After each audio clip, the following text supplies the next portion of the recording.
গাইছ এয়া বনাই আছোঁ মই বনাম ডিটক্স ৱাটাৰ। এয়া লৈছোঁ ধনিয়া পাত লগত নেমু, তাৰপিছত এয়া হৈছে তিয়ঁহ লগত আদা। এইটো ধুনীয়াকৈ পিচ কৰি ল'ব লাগিব, গোটেইখিনি পিচ কৰি লৈছোঁ। এইবিলাক হৈছে ধনিয়া পাত লগত গাজৰখিনিও ধুনীয়াকৈ পিচ কৰি ল'ব লাগিব। এনেকুৱাকৈ পানী আধা জগ পানী দিছোঁ মই ইয়াতে, দি গোটেইখিনি ৰাতি এনেকুৱাকৈ তিয়াই থৈ দিম। তাৰপিছত ৰাতিপুৱা খাব লাগে, বহুত বেছি ভাল। এইটো সকলোৱে জানে বাৰু। এইবিলাক গোটেই দিলোঁ ইয়াতে।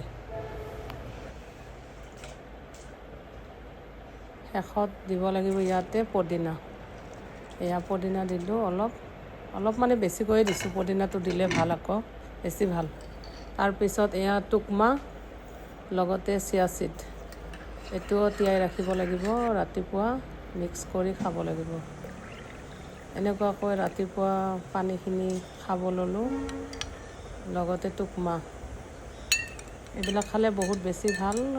গোটেই দিনটো ইয়াৰ পৰা অলপ পানী লৈ খাই থাকিব লাগে, আৰু পানী কমি গ'লে অকণমান ঢালি দিব লাগে। এনেকুৱাকৈ ডিটক্স ৱাটাৰ বনাই ল'লোঁ। বাকী কেনেকুৱা লাগিছে জনাব। Thank U.